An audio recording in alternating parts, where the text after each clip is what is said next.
Hey guys, Peter here to tell you about the latest release from Omnium Gatherum, Slasher, out June 2nd on Century Media Records. This EP has 4 tracks, 18 minutes in length. This is the band's second EP, and they are a Finnish melodic death metal band. This EP was put together to showcase Nick Cordell, the band's new guitar player, and it does just that. You're going to get 4 songs, 3 of them brand new tracks, 1 a cover. If you could add 4 more songs of this quality to this EP, we would be talking about Omnium Gatherum's best album to date.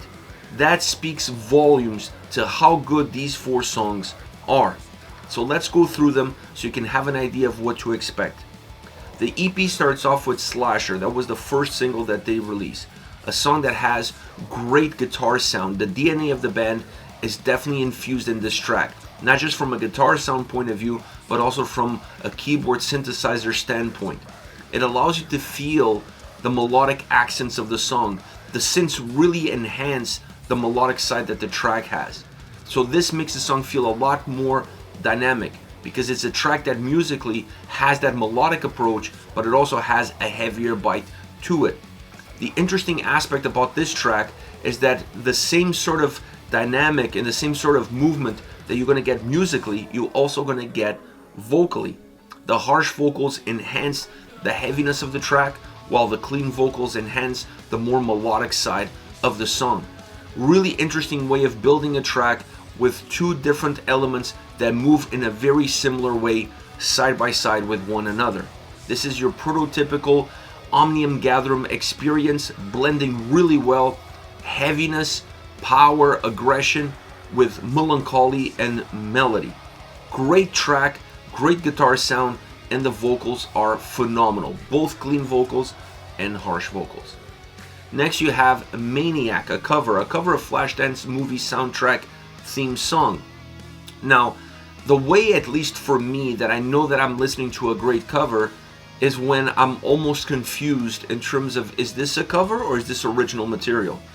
This song is interesting because it gives you that perception. If you've never heard the song before, if you've never seen the movie Flashdance, you hear this song and you think this is just another Omnium Gatherum track. If you've heard the song, if you've seen the movie, then you're going to be mesmerized with what they did with it. They really converted a song like that into an absolute melodic death metal track that has all the bells and whistles that you would expect from it.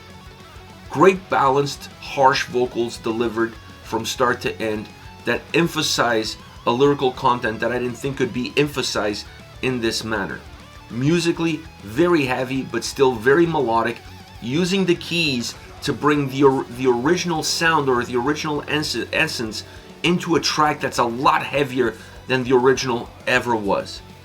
But the thing that stood out was the guitar solos. The guitar solos really allow this track to become different, to have its own DNA, and I think perhaps that's the moment in time where the track becomes really an Omnium Gatherum song, because everything else up until that point was kind of walking a fine line between the 2 worlds, what the song is originally and what the song is currently. So that's the solos. It was definitely the icing on the cake that pushed the scales a little bit more towards just your prototypical Omnium Gatherum track. But it's really interesting how they use the synths and keyboards to bridge the past with the present. Next you have Sacred, a more direct, a more driven song, infusing melody in order to create brightness. And that brightness was needed because the song overall feels very thick, very heavy. So having those bright spots, having that melody there, definitely thins out the song a little bit and allows for the track to be easier to digest, easier to process.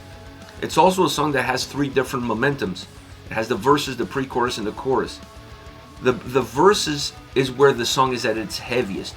The keyboards infuse themselves into the discussion during the pre-chorus, blending the transition from one to the other, and the other is the chorus. The chorus of this song is heavy yet melodic, bringing the essence of what the verses were offering with the beauty and melody that you're going to get in that pre-chorus. So it feels like the song has 3 different momentums, but the last one is just a converging of the previous 2. This makes the song grow, morph, evolve, but still be very fluid Very engaging and definitely very entertaining. Last but definitely not least, you have Lovelorn.